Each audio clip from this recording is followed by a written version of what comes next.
অঙ্গনওয়াড়ি কেন্দ্রের খিচুড়িতে টিকটিকি, আর সেই খিচুড়ি খেয়ে অসুস্থ বহু মানুষজন। ছোট্ট শিশু থেকে শুরু করে পরিবারের সদস্যরা হাসপাতালে চিকিৎসাধীন। ইতিমধ্যেই ক্ষীরপাই হাসপাতালে চিকিৎসাধীন ৩০ জন। ঘটনাস্থলে বিডিও থেকে শুরু করে পুলিশ।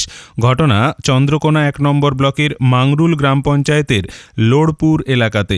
এলাকার মানুষজনের অভিযোগ, লোড়পুর অঙ্গনওয়াড়ি কেন্দ্রে অন্যান্য দিনের মতোই বৃহস্পতিবারও খিচুড়ি রান্না হয়েছিল।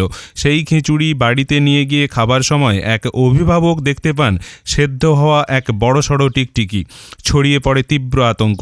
জানা যায় ততক্ষণে সেই খিচুড়ি খেয়ে নিয়েছিল অনেক শিশু এবং পরিবারের অন্যান্য সদস্যরা। এমনকি কয়েকজন বমি করতেও শুরু করেছিল।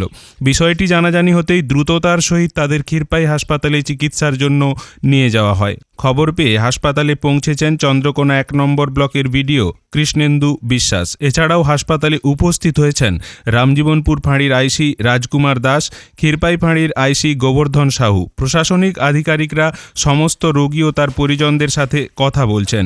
যদিও এ বিষয়ে ক্ষীরপাই হাসপাতালের বিএমওএইচ নিরঞ্জন কৃত্তি বলেন, বেশ কয়েকজন বমি করছে, প্রত্যেককেই নজরদারির মধ্যে রাখা রয়েছে।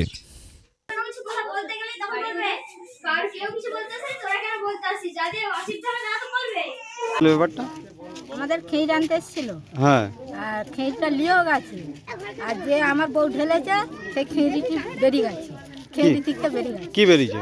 টিকটিকি। আচ্ছা, কিন্তু এখানে যে সহায়িকা আছেন তিনি অভিযোগ করছেন যে এখানে কিছু থাকেনি। কে বলছে? এখানে যিনি রান্না করেন। যে রান্না করেছে বলছে করেনি, তাহলে কি আমরা কি ফেলে নিয়ে না? কি চাইছেন এখন? আমি চাইছি কি ভালো করে হোক, কেন আমাদের এইটা কি হয়নি কেন? তাদের আমাদের এইটাও হচ্ছে কি, খেঁড়িটা পড়লো কি ওর এইটাই, আমরা তো সঙ্গে সঙ্গে নিয়ে এসেছি। হয়েছে হয়েছে একজন বড় মেয়ে ছানাটা, তাকে দিয়ে চলে গেছে হসপিটালে ভর্তি করতে হয়েছে। কতজনকে? সব কটাই চলে গেছে। কোন হাসপাতালে? ক্ষীরপাই। আপনার নাম? অনিমা মানে বাড়ি? লোড়পুর। আর এই আইসিডিএস সেন্টারটার নাম কি? আমি এটা বলতে ঘটনাটা কি? হ্যাঁ, বলছি এই যে টিকটিকি বেরিয়েছে, বলছি এই যে সরকার থেকে যে টাকা পয়সা দিচ্ছে, ওই দিচ্ছে কি তিল্লাটা কুটি খড়ের চাল দেওয়ার জন্য, তারা তো জ্বালানির জন্য টাকা পয়সা দিচ্ছে। হ্যাঁ, যেহেতু গ্যাসের ব্যবস্থা হয়নি, ঠিক আছে, তাহলে কাঠের ব্যবস্থা তো করা হয়েছে নিশ্চয়ই। তাহলে বলছি সরকার 10 টাকার কাটি দিই, 20 টাকার কাটি দিই, তাহলে আমার সেই কাঠটালেই জাল দেওয়া হবে, কুটি তিল্লাটা এইসব কেন জাল দেওয়া হবে? তাহলে সেই ত্যাগ থেকে তো জীবাণু আসতে পারে। আজকে কিভাবে জানলেন যে? ওই তো খেচুড়িটা নিয়ে গেছে, খেচুড়িটা টিফিনটা খুলে ডিশে ঢেলেছে, টিকটিকিটা বেরিয়েছে। তাহলে সে কি ঘর থেকে টিকটিকিটা এঁটে নিয়ে ঘর এখানকে দেখাতে আসছে? যে শোনা যাচ্ছে যে বেশ কয়েকজন অসুস্থ। হ্যাঁ, তো গেছে তো, বমি করছে, সব নিয়ে গেছে তো, 2-3টে মারুতি হাসপাতাল নিয়ে গেছে। হাসপাতালে নিয়ে যাওয়া হ্যাঁ, হয়েছে। ক্ষীরপাই হাসপাতাল নিয়ে গেছে। আপনার নাম? অর্চনা মণ্ডল, বাড়ি? লোড়পুর।